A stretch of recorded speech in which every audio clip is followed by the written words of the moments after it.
Welcome into this edition of LCPioneers.com Live, presented by PiosStream, as we're with you 2 days a week, 11:30 a.m. Pacific Time on Facebook Live. You can find us by typing in LCPioneers.com/live and keeping you connected to student athletes, coaches, alumni, and different members from throughout the Lewis and Clark College community.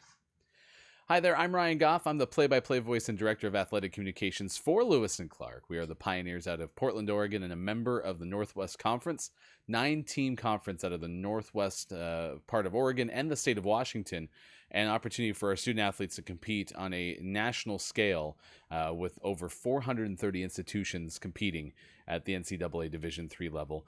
Lewis and Clark, 19 intercollegiate athletics programs, just 6 miles southwest of downtown Portland, Oregon. As we've done on the shift to 2 days a week, we're now going to have 2 guests per show, as often as we possibly can. And so in a few minutes, we'll bring in the head coach of Lewis and Clark Rowing. We'll talk to Sam Taylor. And then coming up in the second half of the show, we'll talk to Pioneers football and track and field senior Deriontae Green. I invite you to get involved in the show. We always love to see your comments on Facebook Live. You can also email us anytime, sports@lclark.edu. It's a great way to stay involved with lcpioneers.com Live and other facets of all Lewis and Clark athletics. And then, of course, you can check us out on Twitter and Instagram. Our handles on both of those platforms, LC Pioneers.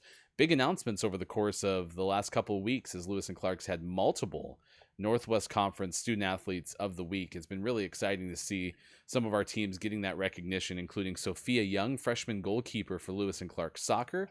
That was the most recent one this week, along with Brett Pearson, a freshman pitcher, as Lewis and Clark baseball swept the 4-game series against Linfield, Pioneers' first Northwest Conference sweep since 2008. So it was a pretty big week for Lewis and Clark programs over the course of the weekend. And then, of course, yesterday had women's soccer. Tonight, Lewis and Clark volleyball hosts Pacific, and over the weekend, even more competition as well, including home baseball and some other events we'll tell you about in between our guests. At this point, let's bring in our first guest for the show, the head coach of Lewis and Clark Rowing. We're excited to welcome back in Sam Taylor to the show. Sam, always like when we have a chance to connect and have a conversation, and it's been since late October since we last talked to you, and now we're on the verge of some competition, which is super exciting to kind of transition. Let's get that take. You know, April 3rd is your first competition. How eager are you to get back on the water with your team? Well, we've been back on the water for about 8 weeks now, and this will be our first race since October of 2019. I can't even keep track. So it's been a minute. I think we had one scrimmage in March last year before everything shut down. Other than that, we have not lined up on a race course next to another team, since last October, and not for 2K since the spring of 2019. So yeah, it's been a long time, and I think the athletes are really eager. We have a pretty short and abbreviated spring season. We don't have some of the traditional championship races and big regattas we go to. But at the same time, I think we're just trying to feel a lot of gratitude for what we can do, and I think the team is really eager to get something going. So I think that's definitely what we're looking forward to. Yeah, I mean, and you make that distinction too. I said the phrase on the water, and even Yep. transitioning back into practice and being able to hmm go onto the water, I imagine was a big opportunity. What was that moment like for your team to finally get a chance to get a little bit of that normalcy back? Yeah, it was great. I mean, it was kind of we had a really bumpy road this spring. Even like last fall, we were all on land, doing 3 sessions a day on the rowing machines, training, and the athletes were great, and they expressed a lot of gratitude just for that, because I think it was a great outlet of energy and focus and enthusiasm.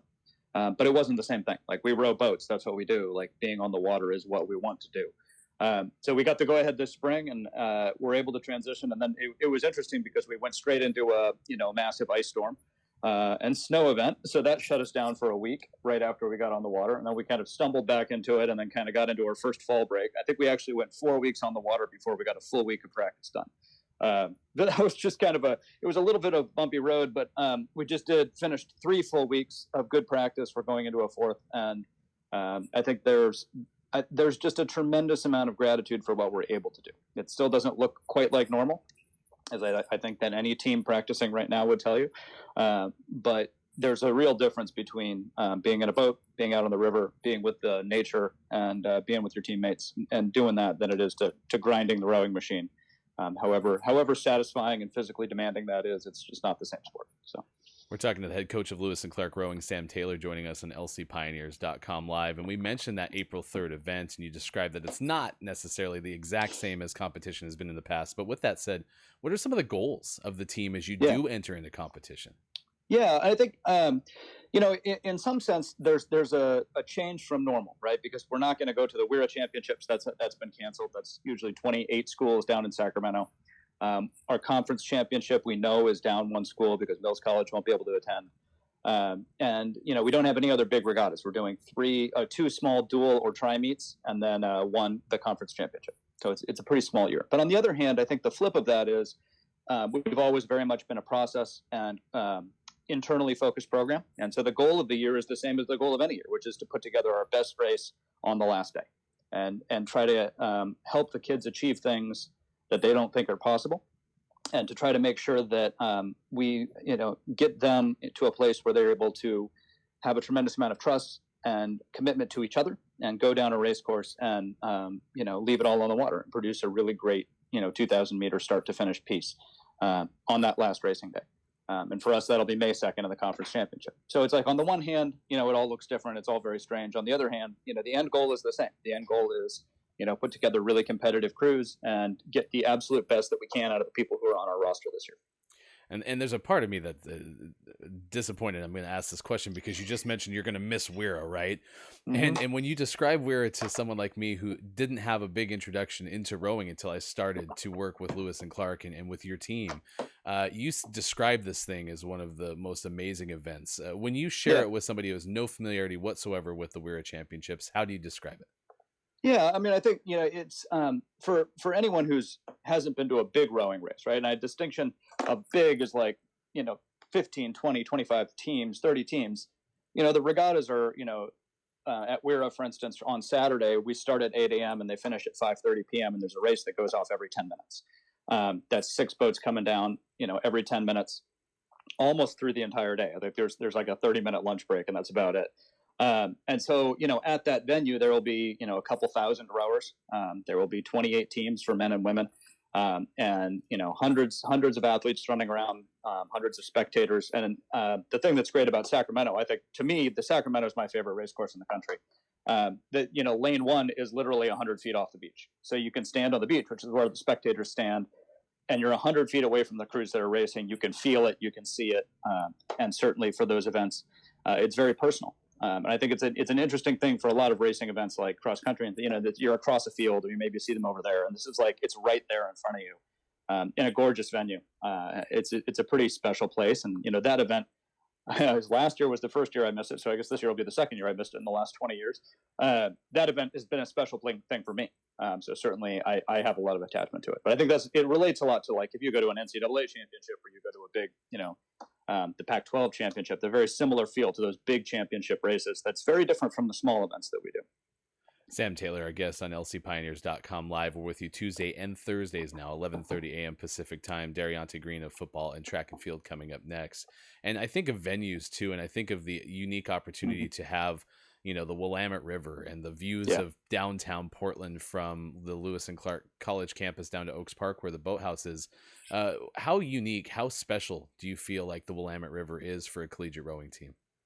Yeah, I mean, I think for us, there's a number of factors that play into it. I was actually just out on the river a couple hours ago getting my own workout in, and I had a sea lion pop up 100 feet away from me, and you know, eagles going overhead, and it's a real natural and living river. And I think that that's one of those things that you're in the middle of the city, but at the same time, there's a lot of life there.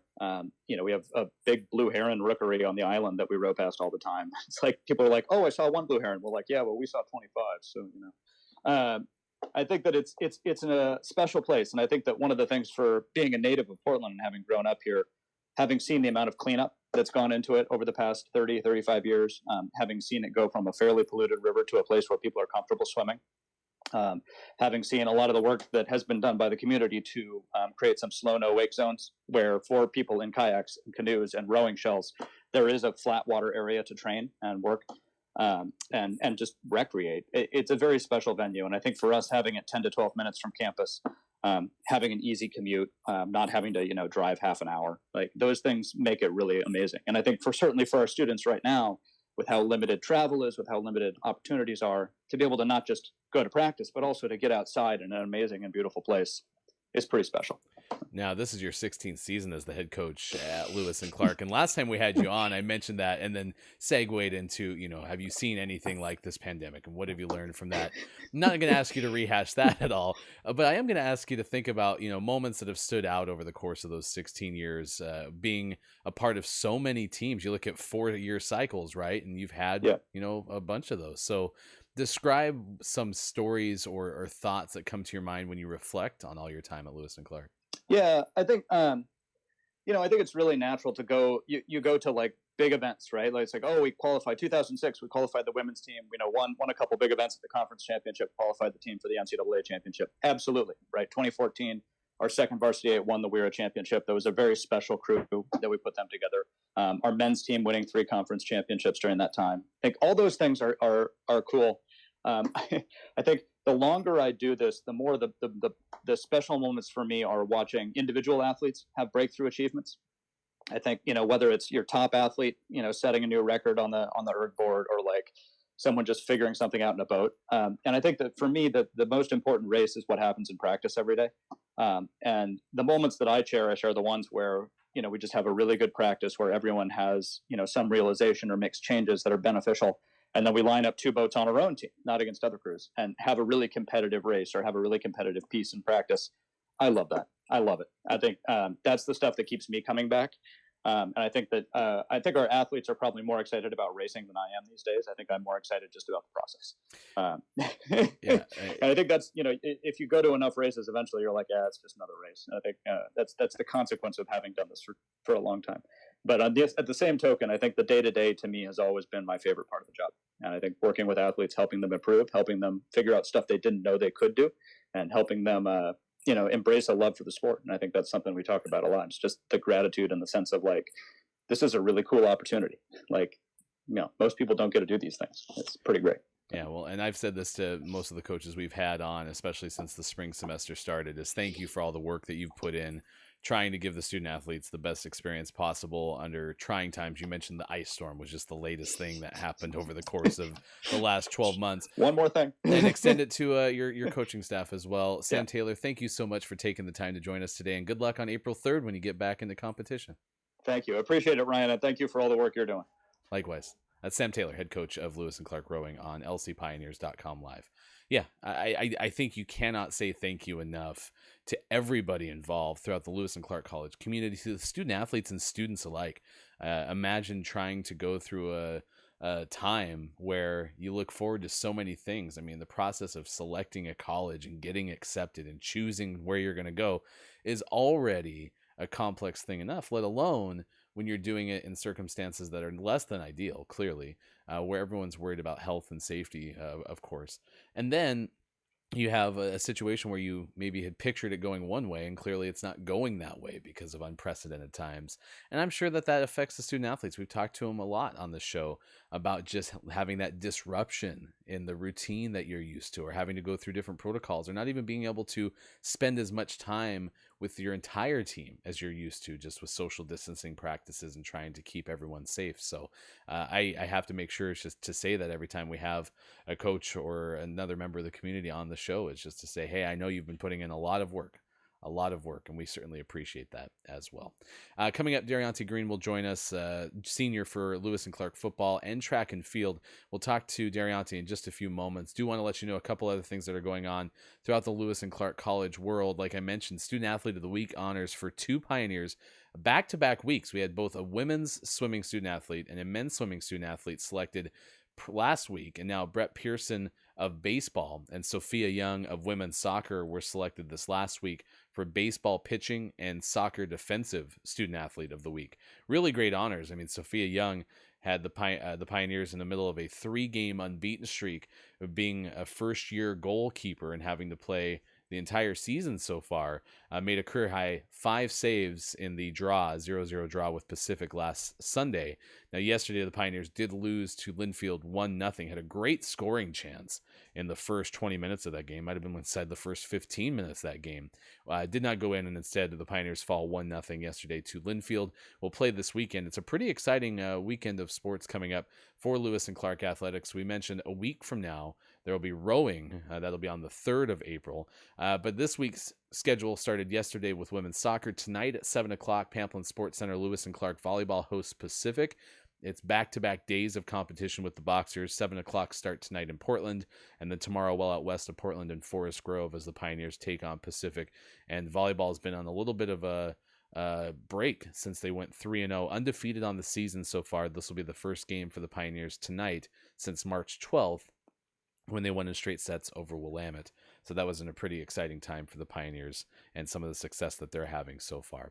If you miss any of Lewis and Clark athletics on this show, lcpioneers.com live, we invite you to check us out on a YouTube playlist. You can also go inside the fan zone at lcpioneers.com. So we're going to take a break, and we're going to come back with Deriontae Green, have a chance to talk to Lewis and Clark Sr., multi-sport athlete, and we'll have a chance to do that when we return on this edition of lcpioneers.com live, presented by PiosStream.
I'm Ann Bentley. I'm an associate professor of chemistry, and in this research group, I supervise the 2 students working in the Rogers program this summer in our lab. The brown bag experience is a good chance for students to get experience presenting their work that they've done in the lab, especially to an audience that's not technical. What's intriguing about the brown bag experience is it incorporates all of the Rogers program. So I'm able to hear people in the psychology department and what research they're doing, but it also gives us the opportunity to share our research with the greater science community at Lewis and Clark. And for incoming students, the summer program is really beneficial for getting opportunity in research. So I've had the opportunity for research in the past, but other students may not have the same opportunities. So it's nice to work in a professional lab setting and potentially have the opportunity to publish a paper, which looks really good moving on into doing professional research out in the field. The students grow a lot during the summer in their ability to learn the techniques and apply the techniques and suggest their own ideas for what could come next and interpret their data. It's just a big usually if they haven't done research before, they learn a lot in that short period of time.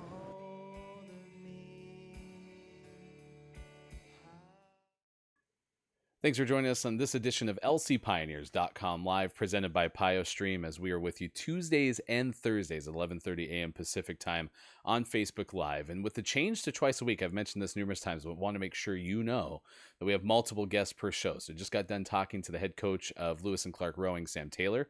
Now we're proud to welcome in Deriontae Green, a Lewis and Clark senior for football and track and field, onto the show. And I know you're squeezing us in between classes and appointments and things, so I really appreciate you doing that for us. We like to do this with all of our student athletes to just kind of get the origin story first and foremost. So let's do that with you. What was it about the opportunity to compete at Lewis and Clark come here that enticed you to join the Pios? Honestly, the scenery is what got me at first glance. Coming to Portland and seeing how different it was with me growing up in Las Vegas, Nevada. A lot of things were different. So it was a big eye opener for me. And then having the opportunity to visit the campus on my recruiting visit and meet a lot of my fellow teammates, I kind of knew once my trip was over, I was like, I think this could be the place for me, honestly. So. And elaborate on the teammates thing. I'm always intrigued by that, is when you have a chance to meet teammates for the first time. Does it really click when you kind of know the group that you're excited about joining? It definitely does. You know if you can fit in with that group or not. It's kind of funny. I had a little story. When I was on my recruiting trip, I was kind of just sitting there with the guys and whatnot, and just after a while, I was like, yeah, I think this could be the place for me. Everyone was like super open. Honesty is what I felt a lot of the guys were at the moment or at that time, which is something that I love. So yeah, it was kind of like an instant snap. And once I decided that I knew Lewis and Clark could be the place, once I had that talk with Coach Losi, I moved forward with the next steps. And Coach Losi, of course, the head football coach for Lewis and Clark. So let's start with football, as you're a dual sport athlete. And it's been since November of 2019 since there's been a football game played for the Lewis and Clark Pioneers. Reflecting on that season, and especially I imagine as you haven't had a chance to compete for so long, it was a pretty special year, all things considered, from the outside looking in. What was that year like for you as a member of that team? That year definitely, again, a big eye opener to probably many athletes, but in particular, Lewis and Clark football. As many people know, the season prior to that was like one of our, best seasons that there were. So, I mean, me and the guys, we were working. We were ready for that following season coming up. And although we knew the chances after we got the message about, the whole COVID thing, the chances of us playing was slightened a little bit.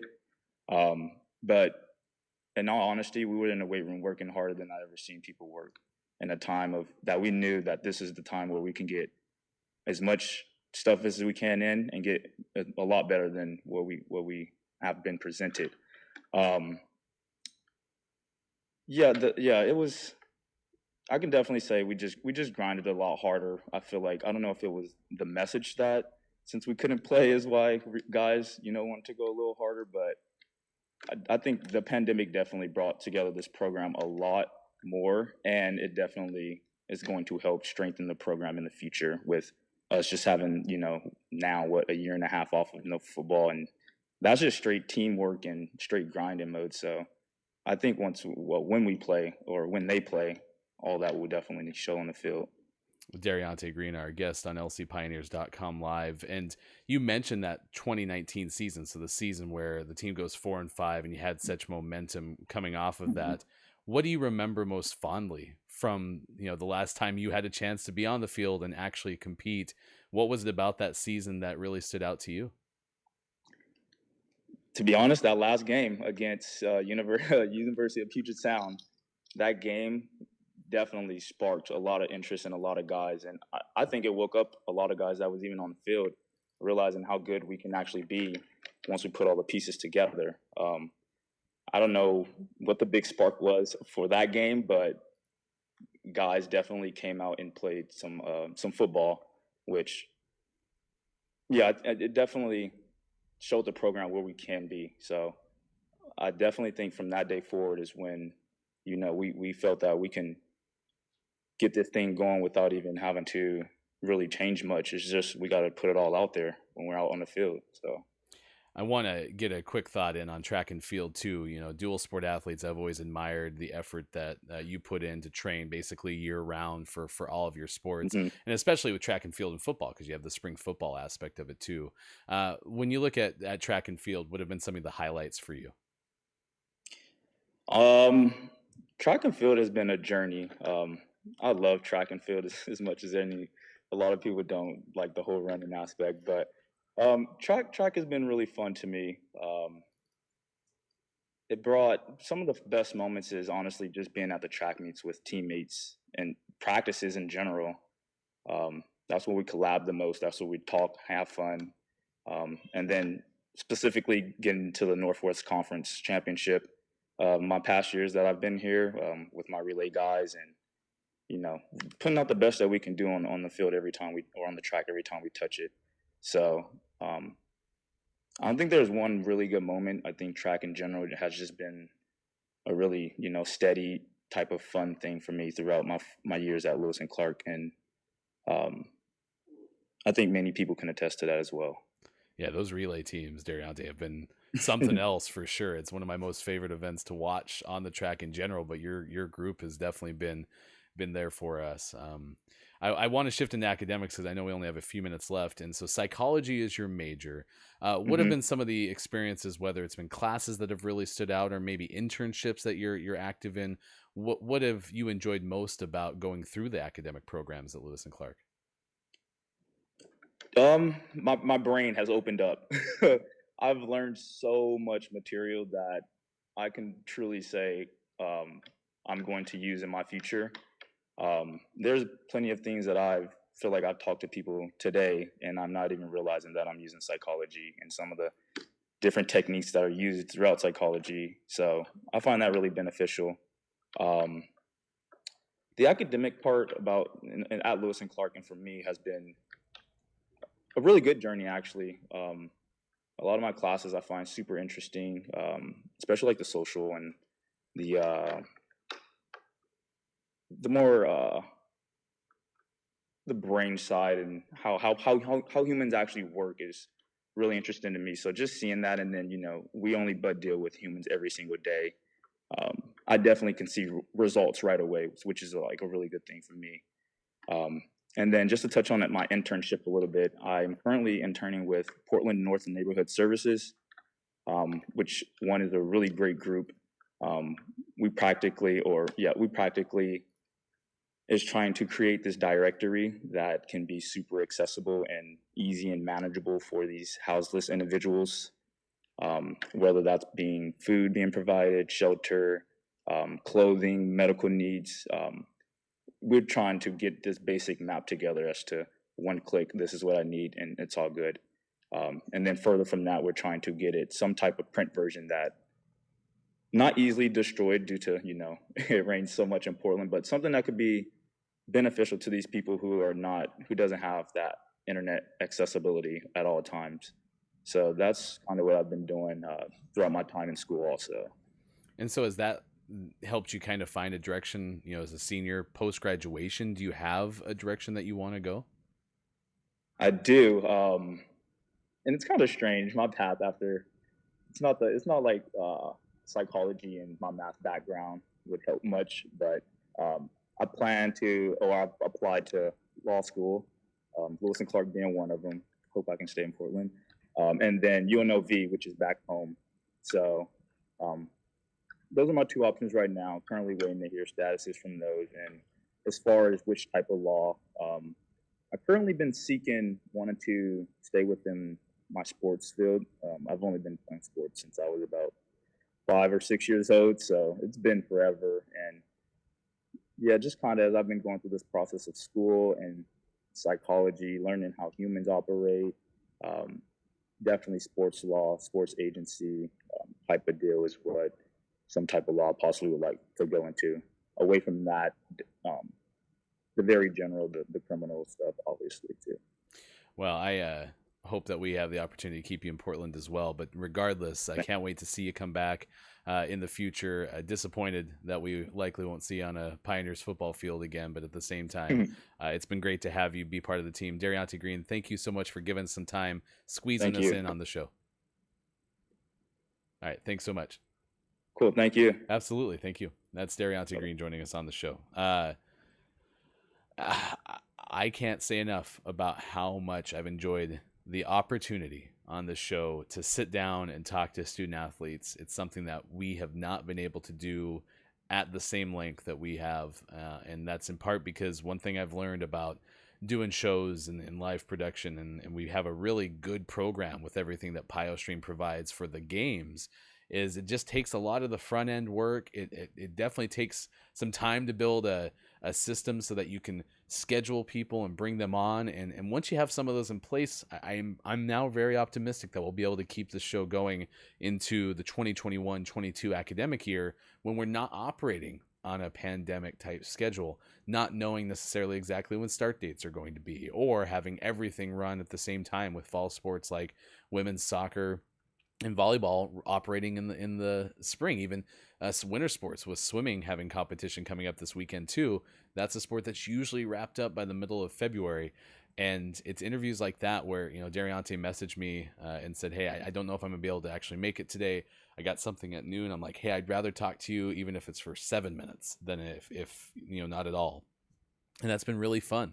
And I'm going to value all these conversations and learning about aspirations and moments that stand out just during the course of 4 years at a college, even if it's not specific to Lewis and Clark. That's the other thing that I've enjoyed the most too, is there might be something that our student athletes have experienced while in the area that impacts them or helps them, helps be a guide for the future. And I love that, whether it's talking to a current student athlete and an upperclassman like Deriontae, or on Tuesday we had a chance to talk to an alumnus. We're looking at 12 years removed from graduation with Tama Carlton, and then you even have a chance on the show too to talk to some underclassmen who are just starting out their time at Lewis and Clark. It's been a truly fun experience, not to mention bringing in the voices from the non-athletics realm, bringing in people from the Lewis and Clark College community who have an impact on student athletes and students alike, but who we don't usually have a chance to profile over the course of the year. And that includes student co-chairs too of different groups like our symposia that are on campus. So it's been a lot of fun. And of course, if you miss any of our shows, we do invite you to check out our YouTube playlist. You can go to youtube.com/LCPios.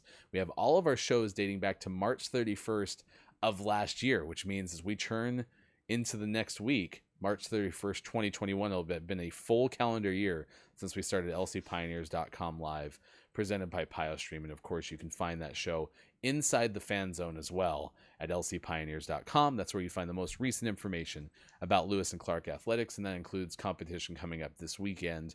I mentioned volleyball tonight at home, 7 o'clock. We'll have PiosStream video starting shortly before that. And then, of course, track and field will be at Linfield, swimming at George Fox, the Northwest Conference Fall Classic, which is one of the 3 events that make up the Northwest Conference champion for golf. That starts and it's hosted by Lewis and Clark on Saturday and Sunday at the Reserve Vineyard and Golf Club in Aloha, Oregon. And then you have tennis in action. The men's team on the road at Salem. They'll take on Willamette first out of the Portland area. Meanwhile, the women will welcome in Willamette at Club Green Meadows in Vancouver. That's the home site for Lewis and Clark so far this year. And then on Sunday, they'll flip-flop sites, and the men will host. The women will be on the road.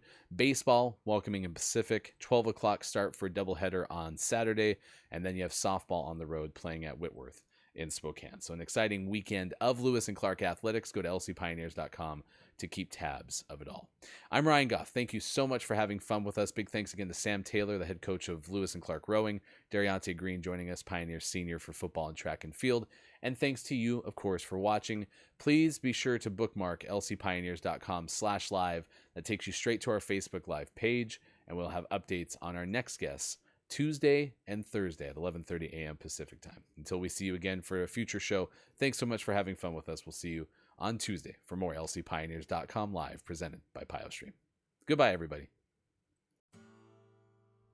I think everyone should take intro to chemistry because the chemistry department here is phenomenal. Everyone I've known has had a good experience with everyone in that department, so I think it was a worthwhile course to take.